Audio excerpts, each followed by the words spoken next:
The scent of burning sage and lavender oil clung to every surface of our house, a desperate attempt to mask the nervous energy that pulsed through the walls.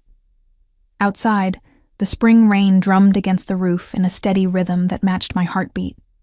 Too fast, too loud. My fingers trembled as I stared at my reflection in the antique mirror that had belonged to my grandmother, the only inheritance I had from the woman who taught me to hold my chin up, even when my eyes wanted to look down. "Eleanor, where are you hiding?" My stepsister Vanessa's voice cut through the house like a knife, sharp and demanding. I didn't answer. I couldn't. My throat felt tight as I sat on my bed, running my fingers over the delicate lace trim of the dress I'd spent 3 months' savings on. The ceremonial attire for tonight's mating ceremony was supposed to be my one chance to be seen, truly seen, instead of fading into the background as I had for the 24 years of my existence. The soft blue fabric, the color of twilight, was meant to complement my fair hair and pale skin. I had researched the traditional symbols meticulously, embroidering them along the hem myself, tiny silver moons and stars that represented hope, new beginnings, and the ancient bond between our kind and the wolf shifters who ruled our territory. My grandmother's silver pendant hung around my neck, cool against my collarbone. "Remember, Eleanor," she had whispered the day she gave it to me, her fingers clasping it around my neck when I was only 12. "Our family has always been chosen for our hearts, not our fangs or claws. Wear this when you need courage." The pendant was shaped like a teardrop, with a small blue stone at its center. Nothing flashy or obviously magical. But it was my talisman, my connection to the woman who had believed in me when no one else did. A loud bang against my door made me jump. "I know you're in there. Father says I need something blue for tonight, and I've seen your dress." Vanessa didn't wait for permission before pushing my door open, her perfect features arranged in a look of practiced innocence that fooled everyone but me. "Vanessa, please." My voice came out as a whisper. "I've been preparing for this night for what?" She laughed, tossing her dark curls over her shoulder. "Do you actually think any of the alphas would notice you? Especially with the northern packs visiting?"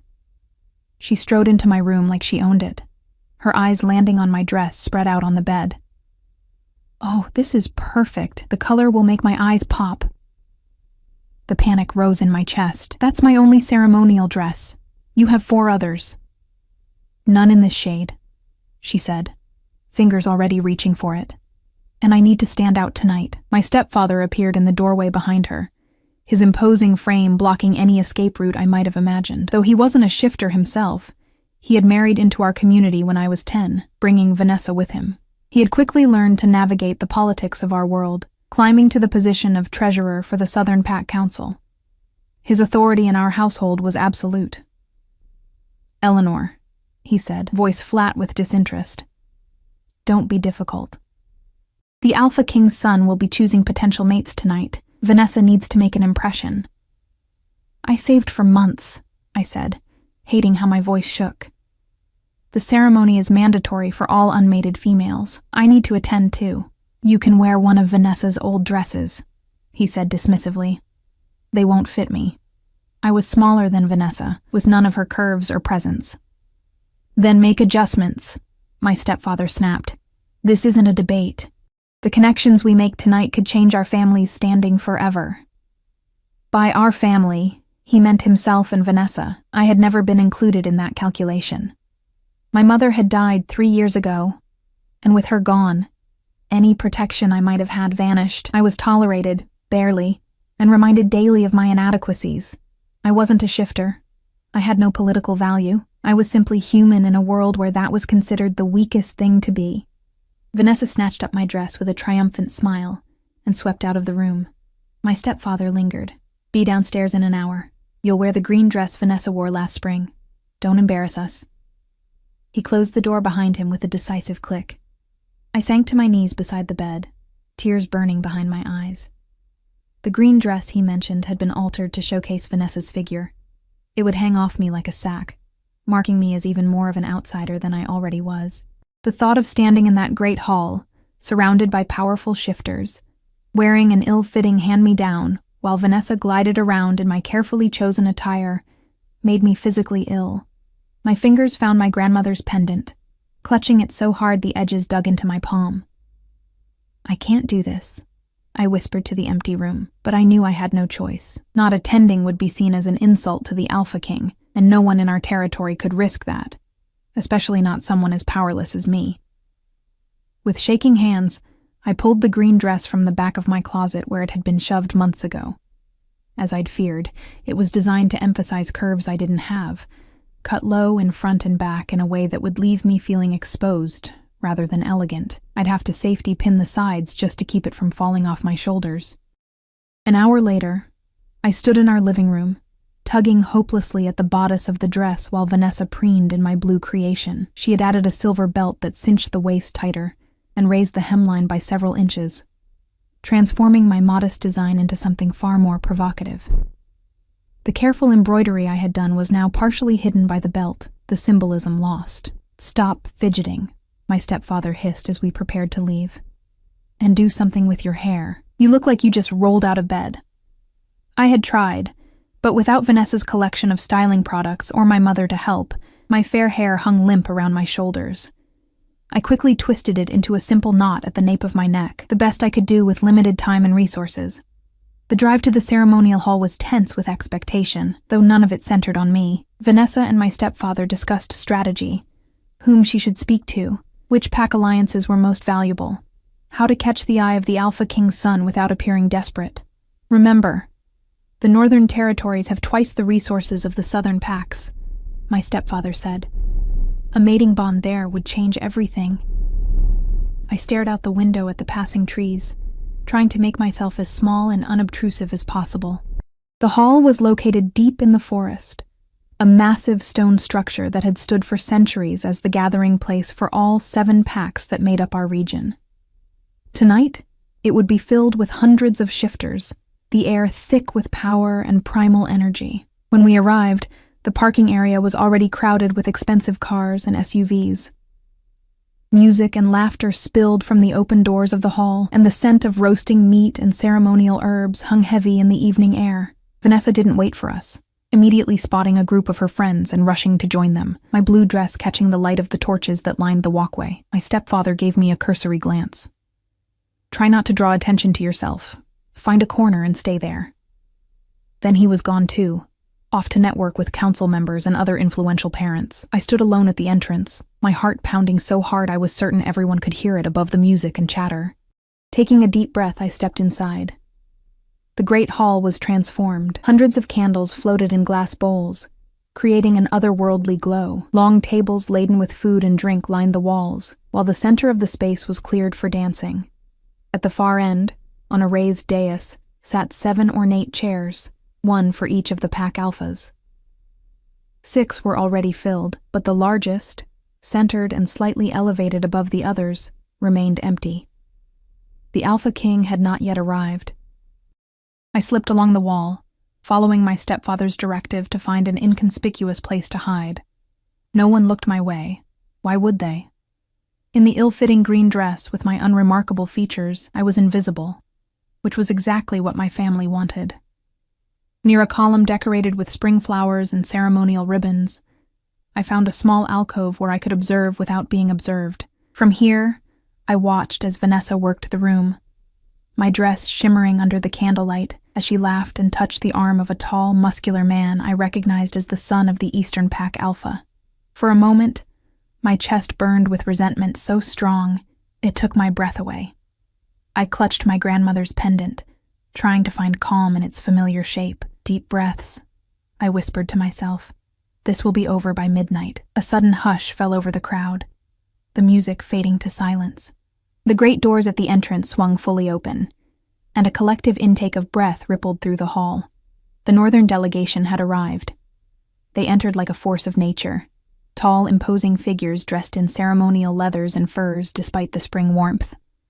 Their power was palpable, creating a pressure in the air that made my ears pop. Unlike our southern packs, who had adapted to modern appearances and mannerisms, the northerners maintained ancient traditions, their wild nature barely concealed beneath a thin veneer of civilization. Leading them was the most intimidating man I had ever seen. The Alpha King stood a head taller than even his imposing guards, his broad shoulders and powerful build making him seem more like a force of nature than a man. His hair was dark as midnight, streaked with silver at the temples, and his face was all hard angles and uncompromising lines. A scar ran from his left temple down to his jaw, not detracting from his beauty but enhancing it, marking him as a warrior who had faced death and emerged victorious. Every eye in the hall tracked his movement as he strode confidently toward the dais. The crowd parted before him like water breaking around a boulder. My breath caught in my throat as he passed within 20 feet of my hiding spot, close enough that I caught his scent, pine, wood smoke, and something wild and untamed that made my pulse quicken. Rhys Blackstone, the Alpha King of the Northern Territories, ruler of 3 packs and protector of the largest shifter sanctuary in the country. Widowed 5 years ago, he had raised his son alone while maintaining an iron grip on his territories. Rumors about him ranged from awe-inspiring to terrifying. He had killed challengers with his bare hands, negotiated peace treaties that had lasted decades, and once tracked a rogue shifter across 3 states to deliver justice. And he was heading for his throne, his son, almost as imposing as his father, following a step behind. This was the young alpha Vanessa hoped to impress tonight. This was why my dress had been taken. I exhaled slowly, relieved to be invisible for once. The politics and maneuvering of the pack hierarchy were dangerous waters I had no desire to navigate. Let Vanessa have her moment in the spotlight. I would fulfill my obligation by being present, then return to the shadows of my existence. The Alpha King reached the dais and turned to face the gathered crowd. His eyes, a startling amber color that seemed to glow in the candlelight, swept across the hall in a single assessing gaze, and then, impossibly, inexplicably, those eyes stopped. On me. I froze, certain I was imagining things. There was no reason for the most powerful shifter in the country to notice me, pressed against a column in my ill-fitting dress with my hastily arranged hair. But his gaze didn't waver. It locked on mine with an intensity that made it impossible to look away. My heart hammered against my ribs as the seconds stretched into an eternity. Something flickered across his scarred face. Surprise, confusion, and then a focused interest that sent a shiver down my spine. Without breaking eye contact, the Alpha King changed course. He stepped off the dais and began walking directly toward me. The crowd's murmur turned to stunned silence. Alpha Rhys Blackstone, the most feared and respected leader among all the packs, was walking away from his ceremonial place and heading straight toward an unimportant corner of the room. Toward me. My first instinct was to look behind me, certain he must be approaching someone else, but there was only the stone wall at my back. Nowhere to hide, nowhere to run. My legs trembled so badly I had to press my palms against the cool stone to remain upright. He moved with the fluid grace of a predator, each step deliberate and controlled. As he drew closer, I could see the finer details of his face, the lines at the corners of his eyes that spoke of both laughter and hardship, the shadow of stubble along his strong jaw, and most unnerving of all, the intelligence in those amber eyes that seemed to see right through me. 3 feet away, he stopped. The space between us crackled with an energy I couldn't name. "You're wearing the wrong dress," he said, his voice a deep rumble that I felt in my chest more than heard. Of all the things I had imagined the Alpha King might say, this wasn't even on the list. I blinked, momentarily speechless. I'm sorry?" I managed, my voice barely above a whisper. His gaze swept over me, not in the predatory way I'd seen other alphas assess potential mates, but with a curious intensity that made me feel both exposed and recognized. "The symbols on your stepsister's dress," he said. "You embroidered them yourself, didn't you?" My breath caught. How could he possibly know that? "Yes," I admitted. "How did you—" "The pattern is old, traditional. Most have forgotten what those particular arrangements mean." His eyes narrowed slightly. "But you know."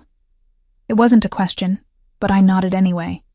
"My grandmother taught me the crescent moon for new beginnings, the 3 stars for wisdom, courage, and compassion." I trailed off, suddenly self-conscious under his scrutiny. A small smile touched his lips, softening the harsh lines of his face for just a moment. The symbols of the first bonding. Very few remember those traditions now. His head tilted slightly, "What's your name?" "Eleanor," I said, forcing myself to meet his gaze despite the instinct to lower my eyes. "Eleanor Winters. Eleanor." He said my name as if testing how it felt on his tongue. Winters. I knew a Winters once. Catherine Winters. My heart stuttered. That was my grandmother. Something shifted in his expression. Recognition, surprise, and something that looked almost like triumph. Catherine's granddaughter, of course. He glanced across the room to where Vanessa was now openly staring at us. Her face a mask of confusion and growing anger. "That dress was meant for you." Before I could respond, his hand moved toward me. I flinched instinctively, but he only reached for my grandmother's pendant, lifting it gently from where it rested against my collarbone. His fingers brushed my skin, sending a jolt of warmth through me. "The guardian's tear," he said quietly, examining the small blue stone at the center of the silver setting. I haven't seen this in decades. My fingers closed protectively around the pendant when he released it. "It's just a family heirloom." His eyes met mine again, and there was a knowing in them that unsettled me. "Is that what she told you?" Before I could ask what he meant, a commotion at the entrance to the hall drew everyone's attention. The doors burst open, and a group of guards rushed in, surrounding a tall figure who moved with barely contained fury. "Father." The word cut through the whispers that had filled the hall. The Alpha King's son had arrived separately, and he did not look pleased to find his father engaged in conversation with an unknown woman in an alcove, instead of taking his place on the dais. Like his father, he commanded attention simply by existing, broad-shouldered and powerful, with the same dark hair, though his was without the silver streaks of his father's. His eyes were a lighter gold, almost yellow in the candlelight, and they were currently fixed on me with undisguised suspicion. "Damien," Rhys acknowledged his son without turning away from me. I was just becoming acquainted with Eleanor Winters. Damien's expression flickered with surprise at my name, the same recognition I had seen in his father's eyes. "Winters, as in Catherine's granddaughter," Rhys confirmed. "It seems we have much to discuss." He turned back to me. "You will join me for the opening dance." It wasn't a request. The Alpha King never made requests. Panic flared in my chest. I don't know the ceremonial dances, and I'm not— "You know them," he said, with absolute certainty. "Catherine would have taught you, even if you never expected to use the knowledge." He held out his hand, palm up. A clear invitation, a command. From across the hall, I saw my stepfather's face contort with shock and then calculation. Vanessa looked as if she might shatter the glass in her hand. Everyone was watching, hundreds of eyes tracking this bizarre interaction between their Alpha King and a nobody in a borrowed dress. My grandmother's voice seemed to whisper in my ear. "Sometimes courage means taking a single step forward when everything in you wants to run." I placed my hand in his fingers closed around mine, warm and strong. And just like that, I was being led to the center of the hall. The crowd parted around us, faces showing every variation of shock, curiosity, and in some cases, outright hostility. I could feel Vanessa's glare burning into my back.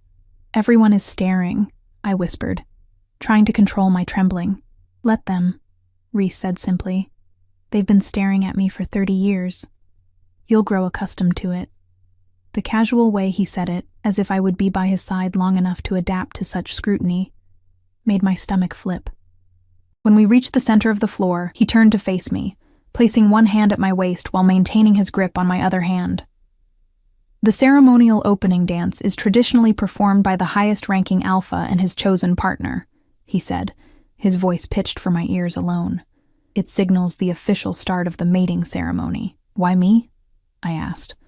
The question that had been screaming in my mind since he first looked my way. His eyes held mine, serious and intent. "Because you're wearing Catherine Winters' pendant.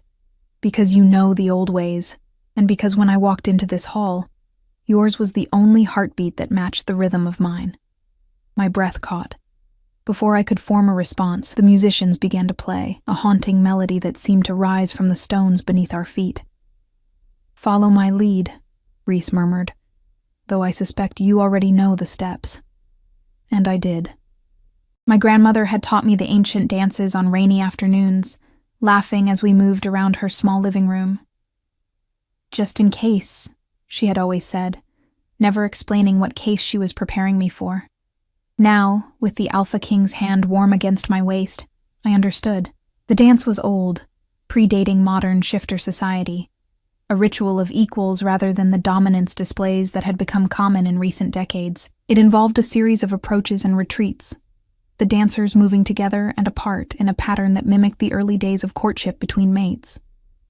As we began to move, my initial stiffness melted away. The steps came back to me as if I had practiced them yesterday instead of years ago. Rhys moved with surprising grace for such a powerful man, guiding me with subtle pressure rather than forcing my compliance. "You're full of surprises, Eleanor Winters," he said as we turned beneath the candlelight. "I don't understand what's happening," I admitted, struggling to process how my evening had transformed so completely. His expression grew serious. "There's much you don't know about your grandmother, about your heritage." He executed a perfect turn, drawing me closer than the traditional steps required. "About yourself." "What do you mean?" I asked, my voice barely audible over the music. Before he could answer, the tempo changed, signaling the moment when other couples would join the dance. Damien was the first to step forward, extending his hand to a tall, elegant woman from the Eastern pack. Others quickly followed, the floor filling with dancers. Among them was Vanessa, still wearing my blue dress, her arm linked with a handsome man I recognized as one of Damien's trusted lieutenants. Her eyes found mine over her partner's shoulder, burning with a hatred so pure it made me miss a step. Rhys steadied me with a firm hand. "Your stepsister doesn't appear pleased with the turn of events. She's never liked being overshadowed," I said, immediately regretting the candor. But Rhys only smiled, a predator's smile that sent a shiver down my spine. "She'll need to become accustomed to disappointment." The dance continued, couples weaving around us in intricate patterns while maintaining a respectful distance from the Alpha King and his unexpected partner. I was acutely aware of the whispers, the speculation, the calculating looks from the pack leaders and their families. When the music finally ended, Rhys didn't release me as tradition dictated. Instead, his hand remained at my waist, a clear sign to everyone watching that his interest was not mere courtesy.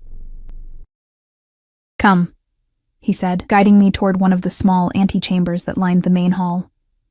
"We have matters to discuss privately." My stepfather intercepted us before we could reach the doorway, his face arranged in a simpering smile that didn't reach his cold eyes. "Alpha Blackstone," he said with a deferential bow. "What an unexpected honor for our family. I see you've met my stepdaughter." "Indeed," Rhys replied, his tone noticeably cooler. "Though I find it curious that Catherine Winter's granddaughter was hidden away in a corner wearing a dress that clearly isn't her own, while another young woman displays Eleanor's handiwork as if it were her own creation." My stepfather's smile faltered. "A simple misunderstanding. Vanessa admired her stepsister's work so much that—" "I dislike being lied to, Mr. Harris," Rhys interrupted, his voice dropping to a dangerous register that made my stepfather physically recoil. "Almost as much as I dislike seeing Catherine's granddaughter treated with such disrespect." The blood drained from my stepfather's face. "Alpha Blackstone, I assure you—" "Save your assurances," Rhys cut him off again. "Eleanor will be joining me for a private conversation. I suggest you use that time to consider how you wish to proceed. Your standing in this community depends on it." Without waiting for a response, Rhys guided me past my stepfather, whose face had gone from pale to ashen. I could feel his eyes boring into my back as we moved away, and I knew that whatever temporary reprieve Rhys's attention had granted me, there would be consequences when I returned home. If I returned home. The thought sent a shiver through me that had nothing to do with fear, and everything to do with a wild, unexpected hope. The antechamber Rhys led me to was small but elegantly appointed, with comfortable seating and a fireplace where flames danced merrily despite the mild spring evening. A guard took position outside the door, ensuring our privacy. "Sit," Rhys said, gesturing to a plush chair near the fire. It wasn't an order, despite the single word. His tone had changed completely now that we were alone. The hard edge of authority softened into something almost gentle. I perched on the edge of the seat, too tense to relax. Rhys remained standing, his powerful frame seeming too large for the intimate space. He studied me with that same intense focus that had captured me across the hall. "You look like her," he said after a moment. "Catherine. Around the eyes, and in the way you hold yourself. Proud. Even when afraid." "You knew my grandmother well?" I asked, clinging to this tangible question among the swirl of confusion. A shadow passed over his face. "Once. Yes. Very well. Before I became Alpha King, before the Northern and Southern territories were divided, Catherine Winters was my closest advisor and dearest friend." I struggled to reconcile this image with the quiet woman who had raised me after my mother, her daughter, had married my stepfather. "She never mentioned knowing you. She wouldn't have," he said, moving to stand before the fire. The flames cast his face in dramatic shadows, emphasizing the scar that marked his strong features. "It was safer that way." "Safer?" I repeated. "I don't understand." He turned to face me fully. "Eleanor, what do you know about your lineage? Your grandmother's role in shifter society?" I shook my head slowly. "Nothing, really. I knew she wasn't a shifter, like me. My mother wasn't either. We were just humans who knew about the shifter world because we married into it." A sound that might have been a laugh in another man escaped him. "Is that what they told you? That you're human?" My heart began to race. What else would I be? I can't shift. I've never shown any signs. "Not all power manifests as claws and fangs," he said quietly. "Your grandmother was a guardian, a line of gifted individuals who have protected the balance between shifter packs for centuries. The blue stone in your pendant isn't decorative. It's a moonstone, attuned to your family's particular gifts." My fingers found the pendant again, clutching it like a lifeline. "That's impossible. I don't have any gifts. Don't you?" His amber eyes seemed to see straight through my denial. "Have you never known things you shouldn't know? Felt emotions that weren't your own? Healed faster than you should?" Words caught in my throat as memories surfaced. Knowing when someone was lying without being told. Sensing danger before it appeared. Cuts and bruises that vanished overnight. Small things I had dismissed or hidden, afraid of appearing even more different in a world where I already didn't belong. "The guardian bloodline is rare and becoming rarer," Reese continued. "When Catherine went into hiding 25 years ago, I thought the line might be lost forever. Finding you here tonight," his expression grew intense, "it changes everything." My mind reeled with the implications of what Reese was telling me. If I wasn't human, if I was something called a guardian, then my entire understanding of myself and my place in the world was built on a foundation of lies. Why would my grandmother hide this from me? I asked, my voice small in the quiet room. Why wouldn't she prepare me? Reese moved closer, lowering himself to one knee before my chair so that our eyes were level. The position, the most powerful alpha in the territory kneeling before me, sent a shock through my system. "She was protecting you," he said, his voice gentler than I would have thought possible from such an imposing man. 25 years ago, there was an attempt to eliminate all remaining guardians. Those who survived went into hiding, severing their connections to the shifter world. Why? Who would want to eliminate guardians? His jaw tightened. Those who prefer unchecked power. Guardians have always been the balance, immune to an alpha's dominance, able to see truth when others see only what they wish to see, capable of healing rifts between packs that might otherwise lead to war. His eyes held mine. That makes them invaluable to some, and dangerous to others. I shook my head, trying to absorb what he was saying, but I can't do any of those things. I'm just me. You haven't been trained, he corrected. Your gifts likely manifested in small ways you dismissed or hid. But they're there, Eleanor. I can sense them. He reached out slowly, giving me time to pull away, and placed his palm against my cheek. Just as I could sense you the moment I entered the hall, his touch sent warmth cascading through me.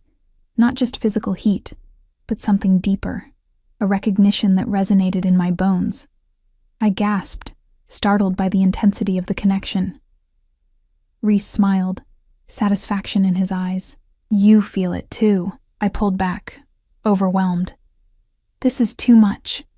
An hour ago I was nobody.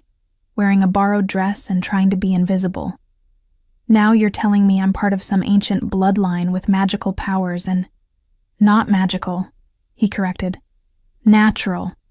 As natural as a wolf's ability to shift, but rarer. And far more valuable in these troubled times. I frowned. What troubled times? The packs have been at peace for years. A shadow passed over his face. Of fragile peace that grows more tenuous by the day, there are factions, particularly among the Western packs, who believe the old ways of territorial expansion through force should be reinstated. They see my leadership as weak, because I prefer diplomacy to bloodshed. That doesn't sound weak to me, I said, before I could stop myself. His expression softened. No, it wouldn't, to a guardian. Balance and harmony are woven into your very nature. He stood, moving to pour 2 glasses of amber liquid from a decanter on a side table. He offered one to me. Which is precisely why finding you tonight feels like more than coincidence. I accepted the glass but didn't drink, turning it nervously in my hands. What do you mean? 3 days ago, I dreamed of the guardian's tear, the pendant you wear. In the dream, it led me through darkness to a light I couldn't identify. He took a sip from his glass. I dismissed it as nothing more than memory and wishful thinking. Catherine had been on my mind. The anniversary of her disappearance recently passed. He set his glass down, his expression turning grave. But then, tonight, I walk into the mating ceremony. An event I've attended with increasing reluctance for years. And there you are, wearing the pendant from my dream, with Catherine's eyes and a heart that beats in time with mine. A knock at the door interrupted whatever he might have said next. Reese's expression hardened instantly. The brief vulnerability I had glimpsed locked away behind the mask of the Alpha King. Enter, he commanded. The door opened to reveal Damien, his son, whose imposing presence filled the doorway. His gaze flickered from his father to me, assessment in those golden eyes.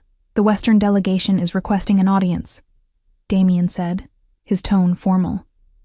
Alpha Reed says it's a matter of protocol that you speak with him before the ceremonial feast. Reese's mouth tightened. Of course he does. He glanced at me. We'll continue this conversation shortly.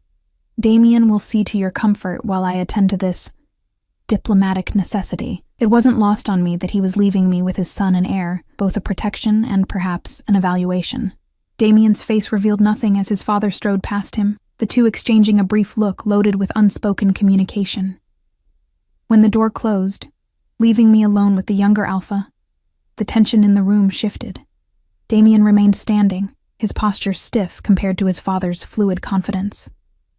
So, he said after an awkward silence, "You're Catherine's granddaughter." I nodded, unsure what else to say. "Did you know?" he asked, his voice sharp with suspicion. "About your heritage? About what the pendant means? About any of it?" "No," I said honestly. "Until tonight, I thought I was just ordinary, human." Something in my tone must have convinced him, because some of the rigidity left his shoulders. He moved further into the room, but didn't sit, regarding me with a mixture of curiosity and lingering wariness. "My father has been searching for signs of surviving guardians for years," he said. He never gave up hope that Catherine or her line might have endured. His gaze drifted to the pendant at my neck. "That's why he recognized the symbols on your dress. He studied everything related to guardians, preparing for a day he wasn't sure would ever come." I glanced down at the green monstrosity I was wearing. "This isn't my dress. My stepsister took the one I made." A flicker of something, amusement, perhaps, crossed Damien's serious face. "Yes, the woman in blue who looked ready to claw your eyes out during the dance. Not a true sister, I take it." "Step," I confirmed. "We've never been close." "And now you've captured the attention of the Alpha King at the most important ceremonial event of the year," he said, studying me. "I imagine that won't improve your relationship." Despite everything, I let out a small laugh. "No, I don't imagine it will." The sound seemed to surprise him, and for the first time, a genuine smile touched his lips, transforming his stern features into something approaching warmth. The resemblance to his father suddenly became more apparent. "You're nothing like I expected," he admitted. "What did you expect?" He shrugged one powerful shoulder. Someone harder, more calculating. The last guardian my father knew was a warrior in her own right, fierce, intimidating. Sorry to disappoint, I said, unable to keep the dry note from my voice. To my surprise, Damien laughed, a rich, genuine sound. I didn't say it was a disappointment. He finally took a seat across from me, his posture relaxing further. In fact, it might be exactly what we need right now. Someone who doesn't come to this with decades of political maneuvering and hidden agendas. Before I could ask what he meant, the door opened again. I expected to see Reese return, but instead, Vanessa stood in the doorway, her face a carefully composed mask that didn't quite hide her fury. She still wore my blue dress, though now it seemed to hang oddly on her frame, as if it had somehow recognized it didn't belong to her. "There you are," she said, her voice honey-sweet in a way that immediately set my nerves on edge. "Father was worried when you disappeared with the Alpha King." Her eyes darted to Damien, widening in artificial surprise. "Oh, Prince Damien, I didn't realize you were here as well." Damien rose to his feet, his casual demeanor vanishing instantly. "This is a private conversation," he said, his tone making it clear it wasn't a suggestion. Vanessa didn't budge, her smile fixed in place. "I'm sure it is, but my sister and I really should rejoin the celebration. People are starting to talk, and we wouldn't want to cause any misunderstandings." The way she emphasized the last word made its meaning clear. She was offering me a chance to retreat, to return to my place in the shadows, before whatever unexpected attention I had received could solidify into something real. Part of me, the part that had spent years making myself smaller, less noticeable, less troublesome, almost took the offer. It would be easier to slip back into invisibility than to face whatever complicated future Reese Blackstone was suggesting.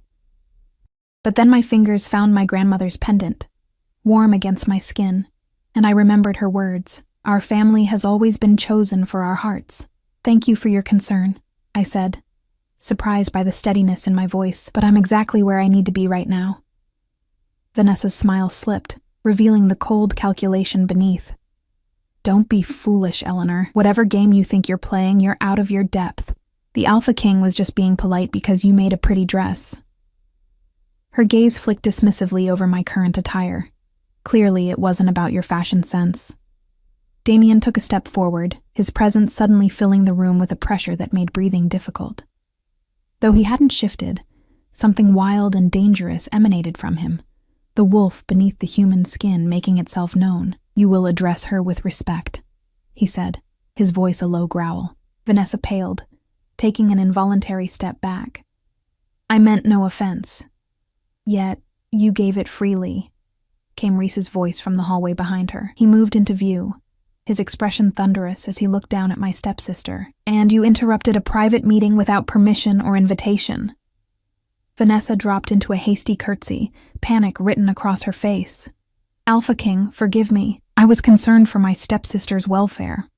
"Were you?" Reese asked, his tone making it clear he didn't believe her for a moment. His amber eyes narrowed. "Or were you attempting to salvage your plans for the evening after they went awry?"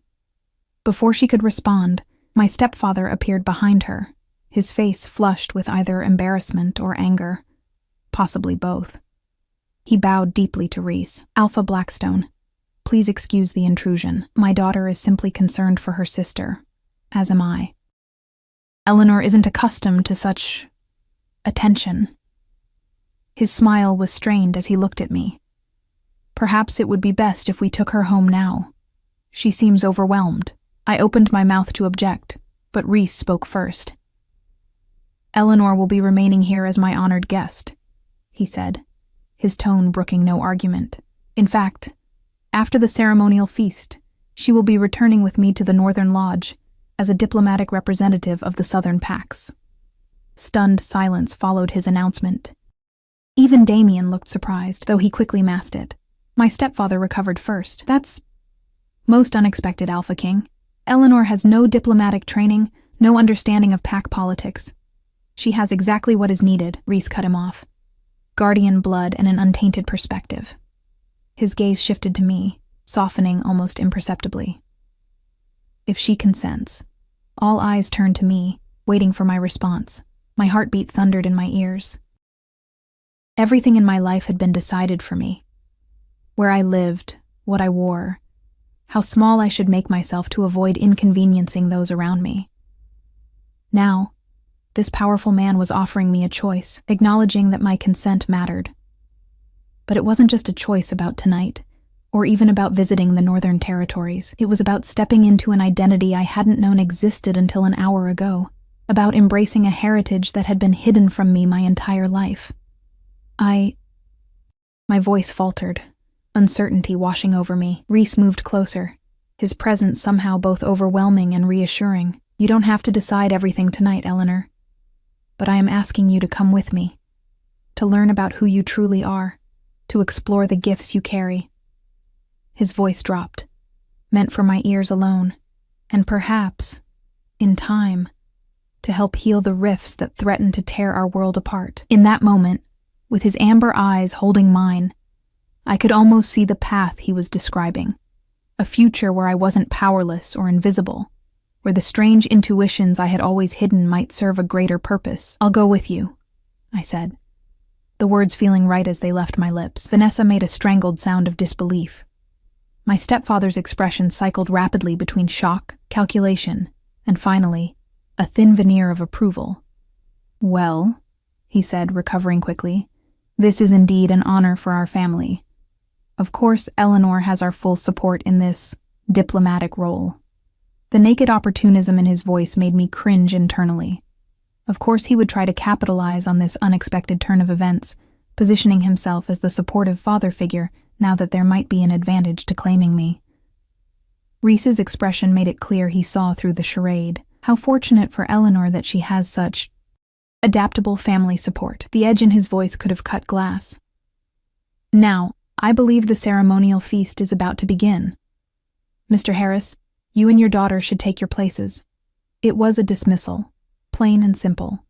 My stepfather hesitated only a moment before bowing again and backing toward the door, pulling a still stunned Vanessa with him. When they were gone, I released a breath I hadn't realized I was holding. They'll never forgive me for this. Do you care? Damien asked bluntly. The question caught me off guard with its simplicity. Did I care? These people had treated me as an inconvenience at best and a servant at worst since my mother's death. They had taken everything from me, my inheritance, my dignity, even the dress I had made with my own hands. No, I realized aloud. I don't think I do. A smile spread across Rhys's face, a genuine one that transformed his severe features into something approaching tenderness. Then let us proceed to the feast. Tonight marks the beginning of a new chapter for all of us. He offered me his arm. And Eleanor? That dress truly is atrocious on you. A startled laugh escaped me before I could stop it. Even Damien's lips twitched with suppressed amusement. I'll find something more suitable for our journey north, Rhys continued, his eyes warm with humor. Something blue, perhaps, as I placed my hand on his offered arm, feeling the solid strength beneath the ceremonial attire. I realized that for the first time in years, I was looking forward to tomorrow. The ceremonial feast was a blur of new experiences. Seated at the high table between Rhys and Damien, I became the focal point of every curious glance and whispered conversation in the hall. The food, rich game meats, forest mushrooms, and sweet berry wines went largely untasted on my plate as I tried to absorb the rapid changes sweeping through my life. Rhys introduced me to each of the pack alphas in turn, his hand remaining a steady presence at the small of my back. Some, like the Eastern Alpha, greeted me with genuine warmth. Others, particularly Alpha Reed of the Western Pack, regarded me with thinly veiled suspicion. A guardian, Reed said, the word sounding like an accusation on his lips. He was a compact man with silver-streaked red hair and calculating eyes. How convenient that one should appear just as territorial negotiations are set to resume. Fate works in mysterious ways, Rhys replied smoothly, though I felt the tension in his body. Eleanor's emergence is a blessing for all packs, not just the Northern Territories. Reed's smile didn't reach his eyes. Of course. I simply find the timing interesting. Throughout the exchange, I felt a strange pressure building behind my temples, a discomfort that intensified whenever Reed spoke. As he turned to leave, a flash of insight struck me with such clarity that I gasped. He's lying about something important, something dangerous. Rhys glanced down at me with concern. Are you all right? I hesitated, uncertain how to explain the sudden knowledge that had bloomed in my mind. I'm not sure. Alpha Reed feels wrong somehow. Damien, who had been quietly observing our interactions, leaned closer. Wrong how? Like there's something underneath his words. Something hidden. I pressed my fingers to my forehead, trying to capture the fleeting impression. I can't explain it exactly, but I don't trust him. Rhys and Damien exchanged a meaningful look over my head. Your guardian senses are awakening, Rhys said quietly. Even untrained, you're perceiving intentions that others can't see. Is that what this headache is? I asked, only half joking. A smile touched Rhys's lips. Partly. It's also the overwhelming nature of your first mating ceremony, being thrust into pack politics, and discovering your heritage all in one evening. His expression softened with understanding. It's a lot to process. Before I could respond, a commotion at the entrance to the hall drew everyone's attention. A messenger rushed in, making directly for our table. He knelt before Rhys, breathing hard. Alpha King, forgive the interruption. There's been an incident at the northern border. 3 of our sentries were attacked. They're badly injured, but alive. Rhys's expression hardened instantly. By whom? Unknown, sir. They wore no pack markings, but their scent. The messenger hesitated. They carried Western pack scents, though mixed with something else. I felt Rhys go completely still beside me, coiled tension radiating from his powerful frame. Across the hall, Alpha Reed was engaged in casual conversation, appearing oblivious to the news being delivered. Prepare our departure, Rhys commanded. We leave within the hour. He turned to Damien. Alert our allies discreetly. No formal accusations until we know more. Damien nodded once and moved away, purpose in every step. Rhys turned to me, his expression grave. It seems our journey north will begin sooner than anticipated and under less pleasant circumstances. His eyes searched mine. This may be more dangerous than I initially presented. I would understand if you wish to reconsider. In that moment, I felt a strange calm descend over me. The headache that had been building receded, replaced by a clarity I had rarely experienced. I could sense the genuine concern in Rhys's offer. He was giving me an out, a chance to step away from whatever storm was brewing. But I could also feel something else, a certainty that I was meant to be part of what was unfolding. I'm still coming with you, I said, my voice steadier than I expected. If I truly am what you say I am, a guardian, then perhaps I can help. Relief and something like pride flickered across his face. Very well. He glanced at my ill-fitting dress. Do you need to return home for your belongings? The thought of facing my stepfather and Vanessa again made my stomach tighten. There's nothing there I can't live without. He nodded in understanding. We'll provide whatever you need. His hand found mine under the table, a brief squeeze that conveyed more than words could. Stay close to me or Damien. Things will move quickly now. Within 20 minutes, the northern delegation was preparing to depart, their earlier ceremonial entrance transformed into a disciplined withdrawal. I stood in the entrance hall, watching the coordinated movement of guards and advisors with a mixture of awe and trepidation. These people operated with the precision of a military unit, all responding to subtle cues from their alpha, without needing explicit instructions. Eleanor. Vanessa's voice behind me made me tense. I turned to find her standing with my stepfather, both wearing expressions of strained civility. We've come to wish you well on your journey, my stepfather said, though his eyes were calculating rather than warm. This is quite an opportunity for you. For all of us, Vanessa added, her smile tight. The Alpha King clearly sees something special in our family. The blatant attempt to associate themselves with my unexpected elevation might have angered me once. Now, it simply felt sad and transparent. I appreciate your support, I said, keeping my tone neutral. But I should be clear. I'm not going north as your representative. I'm going as myself, Eleanor Winters, granddaughter of Catherine Winters. My stepfather's smile faltered. Of course, but surely you won't forget where you came from. Who raised you after your mother's passing? I forget nothing, I interrupted, a new confidence flowing through me, neither kindness nor its absence. Before he could respond, Damien appeared at my side, his imposing presence effectively ending the conversation. We're ready to depart, he said to me, barely acknowledging my stepfamily with a nod. My stepfather recovered quickly, bowing deeply. Prince Damien, please know that our family stands ready to support the Northern Pack in any way required. Eleanor's diplomatic position is not a topic for discussion. Damien cut him off, his tone firm but not cruel.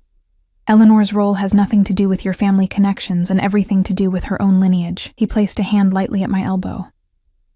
If you'll excuse us. As we walked away, I heard Vanessa's hissed whisper, "This isn't over. She can't just walk away and leave us behind." I glanced back over my shoulder, meeting her eyes one last time. "I'll send for my belongings tomorrow," I said, loud enough for both to hear. Then, unable to resist, I added, "And Vanessa, that dress looks better on you than the green one would have on me. You can keep it." The shocked expression on her face was worth every stitch I had sewn into that blue fabric. Damien made a sound that might have been suppressed laughter as he guided me toward the exit. "You're handling this transition better than many would," he observed. "I'm probably still in shock," I admitted. "Ask me again tomorrow when reality sets in." "By tomorrow, you'll be in the Northern Territory," he said. "Reality there is different from what you've known." Before I could ask what he meant, we emerged into the cool night air. A convoy of black SUVs waited, engines rumbling. Guards stood at alert positions, scanning the darkness beyond the ceremonial hall's lights. The atmosphere of celebration had vanished entirely, replaced by tense vigilance. Rhys strode toward us, having changed from his ceremonial attire into more practical clothing, dark pants and a close-fitting sweater that did nothing to diminish his commanding presence. "All secure?" he asked Damien. "Yes. Our guests have been informed of our early departure. The official story is an urgent matter requiring your attention at the Northern Lodge." Rhys nodded. "And Reed?" Still inside, watching, carefully not asking questions. A muscle tightened in Rhys's jaw. "Keep eyes on him until we're clear." He turned to me. "You'll ride with me. We have much to discuss during the journey." The SUV he led me to was larger than the others, its interior spacious and comfortable despite the obvious security features. As we settled into the back seat, a female guard handed me a folded bundle of clothing. "Something more comfortable for the journey," Rhys explained. "You can change once we're underway." The convoy pulled away from the ceremonial hall, headlights cutting through the darkness as we headed north. I watched the familiar landscape of the Southern Territory slip past the windows, strange emotions churning within me. I had never left this region, had never imagined a life beyond the constraints that had been placed upon me since childhood. Now I was heading into unknown territory with people I barely knew, pursuing a heritage I hadn't known existed until hours ago. "Second thoughts?" Rhys asked quietly, observing my expression. I turned to face him, finding his amber eyes warm in the dim interior lighting. "Many, but not regrets." He smiled, the expression softening the hard planes of his face. "Tell me about your life, Eleanor. I knew your grandmother well, but Catherine rarely spoke of her daughter, your mother." "There isn't much to tell," I said, surprised by the genuine interest in his voice. "My mother met my stepfather when I was 10. She wasn't a shifter, so entering that world was difficult for both of us. When she died 3 years ago, I searched for the right word. Invisible," Rhys supplied, his perception unnervingly accurate. I nodded. "Exactly. Not quite family, not quite staff, just there until I wasn't needed, and then I was supposed to be nowhere at all." "Yet you survived," he said. "More than survived. You remained yourself. Do you know how rare that is, to maintain your essence when everything around you seeks to diminish it?"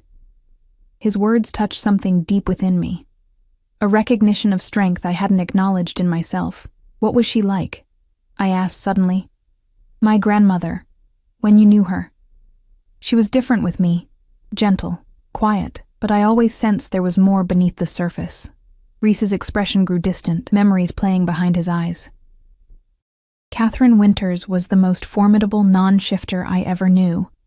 Brilliant strategist, unflinching in her convictions, and absolutely fearless, even when facing down alphas twice her size. A smile touched his lips. She once told an entire council of alphas that they were behaving like spoiled cubs squabbling over a chew toy, and then proceeded to negotiate a peace treaty that has held for 20 years. I couldn't help but laugh, trying to reconcile this image with my quiet grandmother. That doesn't sound like the woman who taught me to embroider and bake cookies. She contained multitudes, Reese said softly, and had to hide the most remarkable parts of herself to keep you safe. His gaze intensified. Parts I suspect you've inherited, whether you realize it yet or not. The Northern Territory was nothing like I had imagined. As our convoy wound through mountain passes in the pre-dawn hours, the landscape grew more wild and untamed, ancient forests crowding against the road, mist hanging between massive pines, and occasionally, the distant howl of wolves breaking the stillness. I had changed into the clothes provided. Soft, practical garments in shades of gray and blue that fit surprisingly well. The ill-fitting green dress was bundled away, a physical reminder of the life I was leaving behind. "We're approaching the border," Reese said, breaking a comfortable silence that had settled between us. "You'll feel it when we cross." "Feel it?" I asked, curious. The Northern Territory is protected by old magic, boundary spells cast generations ago and reinforced by each alpha. They recognize pack members automatically, but for outsiders... He glanced at me.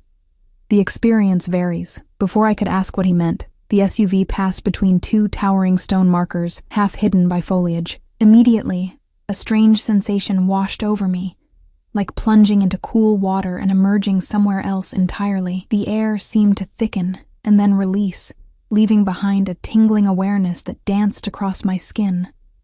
I struggled to find words for the experience.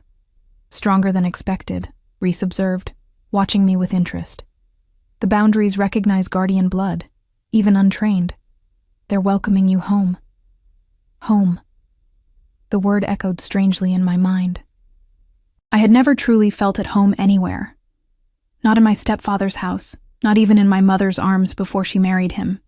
Yet something about crossing that boundary had stirred a sense of recognition deep within me. The road curved sharply, and suddenly the trees parted to reveal our destination. The Northern Lodge was not the rustic cabin I had half expected, but a sprawling stone mansion built into the side of a mountain. Multiple wings extended from the central structure, lights glowing warmly in windows despite the early hour. "It's beautiful," I breathed, taking in the imposing yet somehow welcoming sight. "It's been the seat of the Northern Alpha for 12 generations," Reese said, a hint of pride in his voice, "built to withstand both attacks and winter storms." The convoy pulled into a circular drive, where a group of people already waited. As our vehicle stopped, I recognized the urgency in their stances. Something had happened while we were traveling. Reese sensed it too. His body tensed beside me, the relaxed demeanor of our journey instantly replaced by the focused alertness of the Alpha King. "Stay close," he said as the door opened. A tall woman with silver-streaked black hair stepped forward immediately. "Alpha, we've received word from the eastern border. Another patrol was attacked an hour ago. Same pattern, but this time they left a message." "What message?" Reese asked, his voice tight. "The Guardian cannot save you." The woman's eyes shifted to me, assessment in her gaze. "I assume this is her?" Reese placed a hand at the small of my back, a gesture that was both protective and affirming. "Eleanor Winters, granddaughter of Catherine. Eleanor, this is Helena, my second-in-command and lifelong friend." Helena gave me a nod that wasn't quite a bow. "Catherine's granddaughter. The resemblance is there, in the eyes." Her expression softened marginally. "Welcome to the North, though I wish it were under better circumstances." "The injured?" Reese asked, already moving toward the lodge's entrance. "Stable. The healers are with them now." Helena fell into step beside us, with Damien, who had emerged from another vehicle, joining our small procession. "The attacks were coordinated, Alpha. Not random. They knew exactly where our patrols would be." "Meaning we have either a breach in security or a traitor," Reese said grimly. "Increase protection around the inner compound and double the guards on all entrances." Helena nodded and peeled away to carry out his orders. Damien moved closer to my other side as we entered the lodge, the massive wooden doors opening before us, without anyone visibly operating them. The interior of the lodge was a surprising blend of traditional and modern. Stone walls and exposed wooden beams alongside sleek furniture and state-of-the-art technology. Staff moved efficiently through the space, some casting curious glances my way, but all maintaining a respectful distance. "I need to address this situation immediately," Reese said, stopping in a grand entrance hall. "Damien will show you to your rooms and ensure you have everything you need." "I want to help," I said, surprised by my own boldness. "If these attacks are somehow connected to me, to what I am, then I should be involved." Reese studied me for a long moment, something like approval warming his amber eyes. "You're right. But first, you need rest. The awakening of guardian abilities can be physically taxing, and you've had no preparation." His voice gentled. "A few hours of sleep, and then you can join us. I promise." Though part of me wanted to protest, I could feel the truth in his words. Exhaustion pulled at my limbs, and the headache that had receded during our journey was beginning to throb again behind my temples. "A few hours," I agreed reluctantly. Reese's hand brushed mine, a fleeting touch that sent warmth cascading through me. "Thank you for understanding." To Damien, he added, "The East Wing, Catherine's old rooms." Damien's eyebrows rose slightly, but he nodded without comment. "This way," he said to me. As I followed him through the lodge's winding corridors, I tried to absorb the details of my new surroundings, the intricate woodwork, the tapestries depicting what appeared to be pack history, the subtle but unmistakable signs of security measures integrated throughout the structure. "Your grandmother lived here?" I asked, breaking the silence between us. "For many years," Damien confirmed. "She was my father's closest advisor and my teacher when I was young." A rare smile touched his lips. "She never let me get away with anything.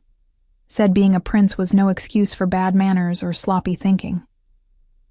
The image made me smile too. That sounds like her. We reached a set of double doors at the end of a hallway. Damien hesitated before opening them. "These rooms haven't been used since she left. My father kept them exactly as they were, waiting, I think, though he would never admit it." He pushed the doors open, revealing a spacious suite that somehow felt both foreign and familiar. Bookshelves lined one wall, filled with leather-bound volumes. A sitting area with comfortable chairs faced large windows that would offer mountain views in daylight. Through an archway, I glimpsed a bedroom with a four-poster bed draped in blue, but what caught my breath was the desk positioned near the windows. A beautiful antique piece I recognized immediately.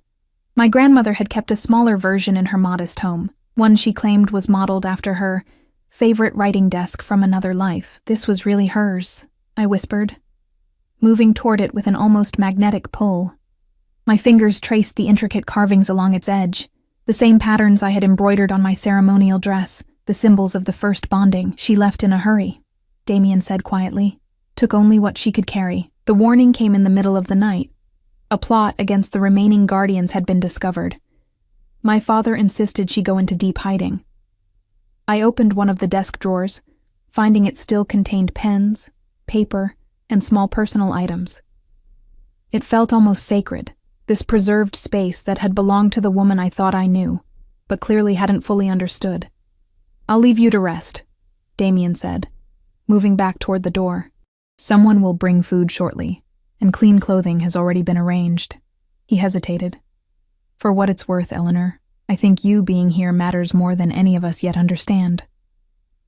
After he left, I explored the suite more thoroughly, finding traces of my grandmother everywhere, books with her neat annotations in the margins, a shawl draped over a chair that I remembered her wearing, even a half-finished embroidery project still held in its hoop. On the bedside table, I found a framed photograph that made my heart stutter. My grandmother, looking years younger and far more formidable than I remembered her, standing between a younger Reese and a small boy who must have been Damien. They were all smiling, an ease between them that spoke of genuine affection, family, not just allies. Exhaustion finally overtook me, and I lay down on the bed that had once been hers, pulling the soft blankets around me. Despite the strangeness of my surroundings and the tension vibrating through the lodge, I fell almost instantly into deep sleep. I dreamed of wolves running through moonlit forests, of ancient stones humming with power, and of my grandmother's voice whispering words I couldn't quite understand. When I woke, the quality of light had changed. Afternoon sun now streamed through the windows, bathing the room in golden warmth. A knock at the door roused me fully.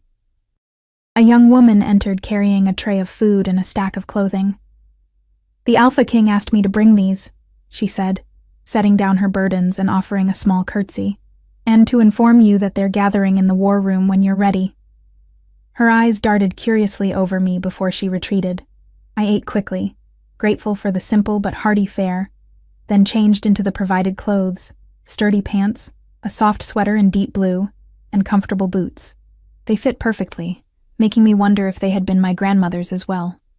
As I was about to leave, something caught my eye, a small wooden box partially visible on a shelf behind several books, as if intentionally hidden. Curious, I retrieved it, finding it locked but with no key in sight. My fingers traced the carvings on its surface, the same symbols as the pendant I wore. On impulse, I removed the pendant and pressed the blue stone against a similar depression in the box's lid. There was a soft click, and the box opened. Inside lay a letter, my name written on the envelope in my grandmother's familiar handwriting. With trembling fingers, I opened it. "My dearest Eleanor, if you are reading this, then you have found your way home at last, and the path I feared might be forever closed has reopened. There is so much I wanted to tell you, so many truths I kept hidden to keep you safe. Forgive an old woman's caution. It was the only way I knew to protect you in a world growing increasingly hostile to what we are.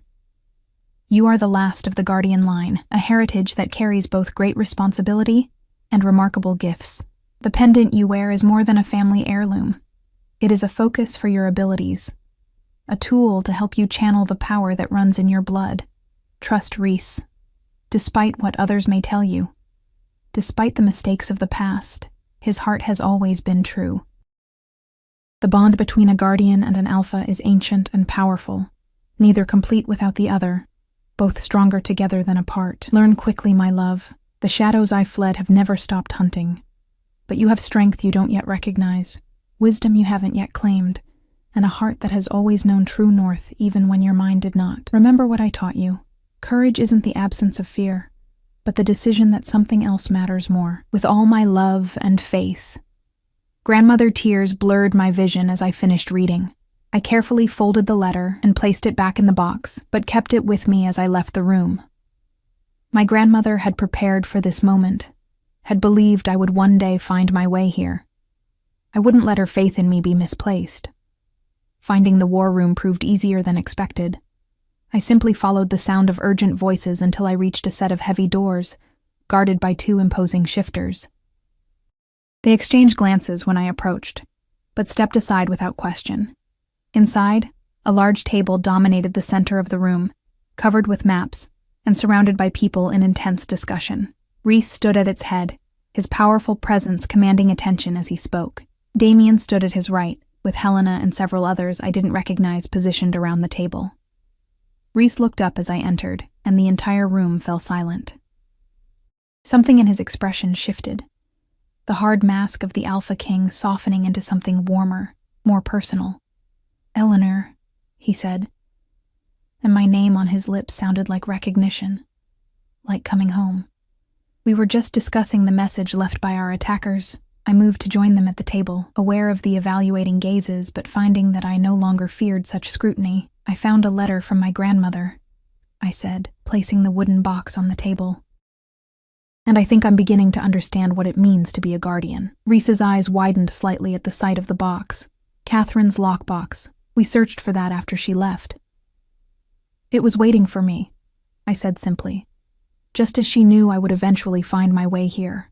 He held my gaze across the table, something unspoken passing between us, an acknowledgement of connection, of purpose, of paths converging after long separation.